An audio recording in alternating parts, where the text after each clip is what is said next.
జయలలితకి వారసులు ఎవరూ లేరు. ఆ మేనకోడలికి మేనల్లుడు కొంత ఇచ్చారు. ఫైనల్గా ఇప్పుడు జయలలిత ఆస్తి అంతా జనానికే చెందుతుంది, తమిళనాడుకే చెందుతుంది.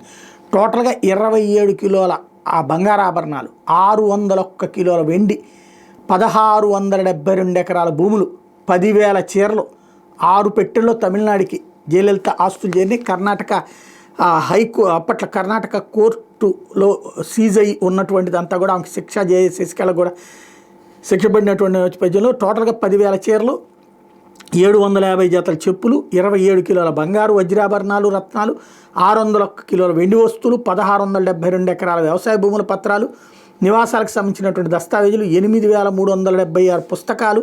వాటిని తీసుకెళ్లేందుకు భారీ భద్రతతో అధికారులు 6 ట్రంక్ పెట్టెలు తీసుకొచ్చారు తమిళనాడు నుంచి కర్ణాటకకి. హెచ్ఎస్ మోహన్ జడ్జి గారి సమక్షంలో వాటిని అధికారులు అప్పగించారు. జయలలిత అక్రమార్జనకు సంబంధించిన కేసు 2004లో తమిళనాడు నుంచి కర్ణాటక బదిలైనప్పుడు అక్కడ జప్తు చేసిన ఆస్తులు పత్రాలన్నీ కూడా కర్ణాటక తీసుకొచ్చి భద్రపరిస్తే జయలలితకు వారసులు అని ఈ ఆస్తులు తమకే అప్పగించాలని జయదీప చేసుకున్నటువంటి పిటిషన్ని కర్ణాటక హైకోర్టు కొట్టేయడం, దాన్ని సవాల్ చేస్తూ వాళ్ళు సుప్రీంకోర్టులో పిటిషన్ వేస్తే అక్కడ కూడా ధర్మాసనం తోసిపుచ్చడం. జప్తు చేసుకున్న సమయంలో ఈ ఆస్తులు విలువ 913 కోట్లు ఉంటే ఇది వాళ్ళ 4,000 కోట్లు.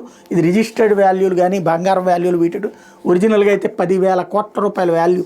ఈ మొత్తం ఇప్పుడు తమిళనాడు ప్రభుత్వానికి వెళ్తుంది. ఆ ప్రభుత్వం వాటిని ఏం చేస్తుంది, ఈ మొత్తాన్ని శుభ్రంగా ఇవన్నీ వేలం వేస్తే, అసలు వేలం వేస్తే ఇంకెక్కువ డబ్బులు వచ్చినా ఆశ్చర్యపోనక్కడ, ఇప్పుడు 15,000 కోట్లు వచ్చినా ఆశ్చర్యపోనక్కడ. దాంతో ఏదైనా ఒక వ్యవస్థని ఏర్పాటు చేస్తుందో చూడాలి.